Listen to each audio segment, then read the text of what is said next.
Pinapaliguan ni sir, oh. Kaya chip, di kasi ako naliligo. Siya dahil Jollibee napapaliguan.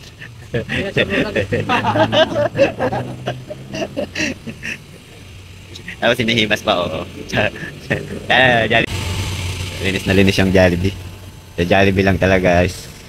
Malinis na malinis, oh. Pati si Honeybee. Nilinis ni chef, ni sir.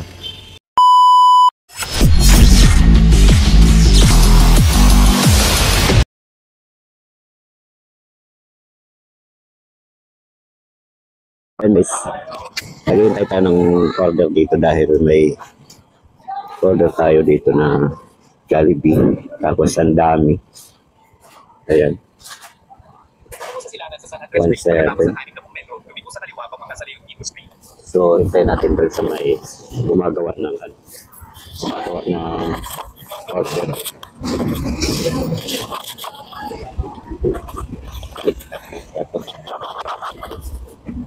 So, punta tayo doon sa may nag-prepare ng order natin guys.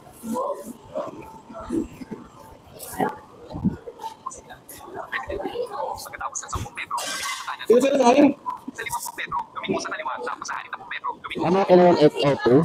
Ay, F06 pala. So, hintay ko ba? Okay na yung F06 ma'am. So, ayan. Complete na ito ma'am. Na-receive ko na yung order guys. So, pupunta na tayo sa dapat. So, ito yung order guys. Pupunta na tayo sa dapat kung saan nakapin location si customer. Pinapaliguan ni sir, oh. Kaya chip, di kasi ako naliligo. Siya dahil Jollibee napapaliguan.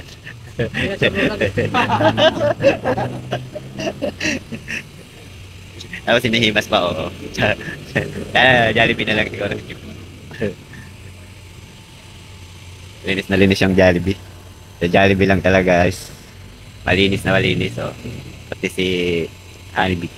Nilinis ni chef. Nandito na tayo sa unang drop off guys. Tawagan natin yung customer. Siyempre arrive muna natin yung order. Tawagan natin. Dito yan sa corner na to. Hello po, good morning. Sige po sir, papabado po. Okay po ma'am, thank you. So nakontak na natin yung customer. Palabas na daw siya. So hintay na lang natin lumabas si ma'am. Ito yung unang drop off natin.